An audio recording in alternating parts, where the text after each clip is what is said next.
Hi friends, welcome back to my channel. ఎలా ఉన్నారు అందరూ? బాగున్నారా? ఈరోజు సరికొత్త వీడియోతో మీ ముందుకి వచ్చేసాను. వీడియో ఏంటో చూసేయండి. చూడగానే నోరూరించే ఆవకాయ పచ్చడి ఎలా చేయాలో ఈ వీడియోలో చూడండి. చూసారా? చూస్తూనే నోరూరిపోతుందా? అయితే సమ్మర్ వెళ్ళిపోతుంది. త్వరగా మరి ఆవకాయ పచ్చడి పెట్టిన వాళ్ళందరూ ఈ వీడియో చూసి పెట్టేయండి. ఈజీగా ఈ వీడియోలో నేను చూపించేస్తాను. దానికోసమైతే పుల్లటి కాయలు తీసుకుందామా? ఇదిగోండి, ఈ విధంగా పుల్లటి కాయలను తెంపుకోవడానికైతే మా తోటకే వచ్చాము. ఇదిగోండి, ఇప్పుడు ఈ పుల్లటి మామిడికాయలతో ఆవకాయ పచ్చడి పెట్టేద్దాం. ఆవకాయ పచ్చడి పెట్టాలంటే ఖచ్చితంగా పుల్లటి మామిడికాయలు ఉండాలండి.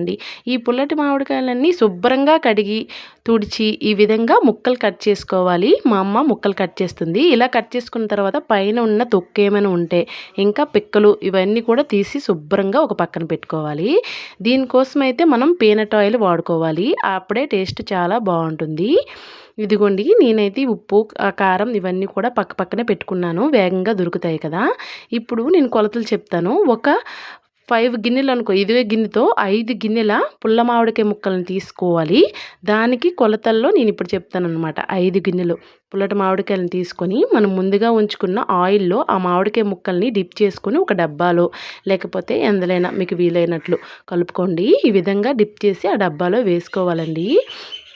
ఇప్పుడు ఈ ఆవకాయ పచ్చడి కోసం మెయిన్గా ఏమేమి కావాలో చూసేయండి. దానికోసమైతే ఒక పళ్ళెం తీసుకొని అందులో మనము ఒక గిన్నెడు ఆవపిండి, 5 గిన్నెల మామిడికాయలు తీసుకున్నాం కదా, అందుకని ఒక గిన్నెడు ఆవపిండి, గిన్నెడు ఉప్పు వేసుకోవాలి. ఇంకా కొద్దిగా ఒక 2 టేబుల్ స్పూన్ల పసుపు వేసుకుంటే కలర్ కోసం సరిపోతుంది. దీనికోసమే ఒక గిన్నెడు కారం కూడా వేసుకోవాలండి. ఈ విధంగా అన్నీ వేసుకొని కొద్దిగా మెంతి పొడి ఉంటే ఒక 2 టేబుల్ స్పూన్లు వేసుకోండి, బాగుంటుంది.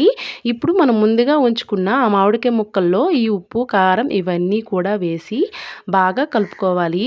ఇప్పుడు ఇది కలుస్తుంది కదా, ఈలోగా మనము 5 వెల్లుల్లిపాయలను తీసుకొని ఇగోండి రెబ్బలు ఇలా ఒలుచుకొని చక్కగా పొట్టు మొత్తాన్ని తీసేసి ఇందులో వేసుకోవాలి. ఇలా వేసుకుని ఓసారి కలుపుకోవాలి. మనము అదే గిన్నెతో గిన్నెడు పీనట్ ఆయిల్ని కూడా వేసుకోవాలి. అప్పుడు ఈ కొలతల్లో సరిపోతుంది. ఇలా వేసుకొని బాగా కలుపుకోవాలండి. మాకైతే నింపుగా వచ్చింది, డబ్బా నింపుగా. పెద్దగా కలుపుకోలేకపోయాము. ఈ విధంగా కలుపుకొని ఒక 2 డేస్ అలా సైడ్ పెట్టేయండి. అప్పుడే ఆవకాయ 2 రోజుల తర్వాత బాగుంటుంది. 2 డేస్ తర్వాత ఓసారి తీసుకొని కలుపుకోండి. చూసారా, మనమైతే నింపుగా పెట్టాము, కిందకి వెళ్ళిపోయింది. ఆవకాయ అంటే బాగా ఊరిపోయింది. 2 డేస్లో ఆవకాయ పచ్చడి అయితే రెడీ అయిపోతుందండి. ఎటు సైడ్ చూసినా సరే ఆవకాయ అనగానే ఒక ఎమోషన్ అనమాట.